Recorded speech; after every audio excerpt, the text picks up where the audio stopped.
Well, the bottom line is, could the Southwest meltdown happen again? Yes. Could the FAA ground stop happen again? Yes. You know why? I'll give you 2 words when it applies to the FAA. Floppy disk. They're using antiquated technology. 8 years ago, air traffic controllers were actually dispatching planes using scraps of paper. They were using vacuum tubes that were no longer manufactured in the US. We were buying them from the Soviet Union. That was only 8 years ago. So we're way behind in technology, we're way behind in staffing, we're way behind in training, and we're way behind in implementing technology. The FAA has been talking about next generation equipment for the last 3 generations. So by the time they do federal procurement, have their hearings, get the budget approved, train the people to operate the system, and then install that system, the system they're installing is already out of date. So that's another issue we can talk about. But going back to frequent flyers again, because I want to make sure we get this point across.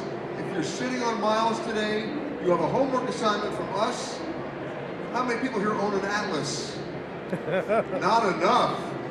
That should be your bedtime reading. Every night open it up to a random page and learn something, and then figure out where you want to go. And then, you know what? Use those miles as quickly as you can. They're not going to be increasing in value, even though we're still addicted to them.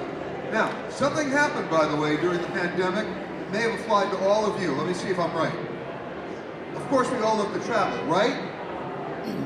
Right? Still awake? Good. And we were ready to come out of the gate with a vengeance. We heard about revenge travel, right? Well, we saved up a lot of money during the pandemic, and we came out of the gate without any price sensitivity. We were going to pay whatever it cost. We found a Motel 6 in Santa Barbara that was charging $436 a night, and they were filling it. So we were a little nuts, but we made another decision along the way. And this is very important to figure this out. We decided we didn't want to buy jewelry, clothes, a new car, electronic items. We wanted to buy experiences, because what the pandemic basically was giving us a message, and it was, I like to call it the Last Supper mentality. We better go now or we're never going to go. And that's what's happening now. All the more reason to use those miles. Right? I'm not trying to do a run on the bank, because remember, they're still controlling the redemption. But if you think strategically in terms of your destination and time of the year, forget seasonality, you'll be much better off. And that was my point about, I just want to say, that was my point about bringing up the loads. It's just simple math. If there are no seats available for sale, how are there possibly going to be enough seats available for redemption? So that's why I raised that. You simply can't get the upgrades and the trips. You're not going to Hawaii on frequent flyer miles. So Peter, I think in the homework category, all this dictates is that we all, for homework, ought to reevaluate the credit cards we're using, because I think all the benefits have changed, because you can't get the free tickets as much anymore.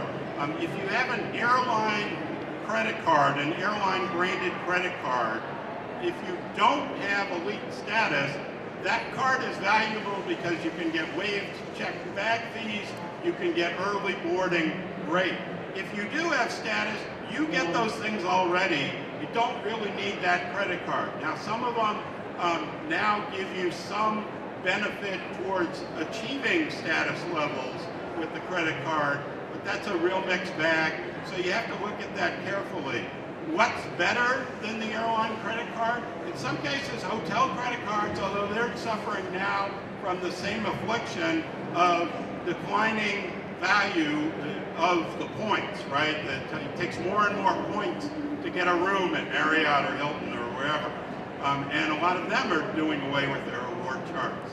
The high-end credit cards are really interesting now because there's a real arms race going on. They're tripping over each other to offer benefits.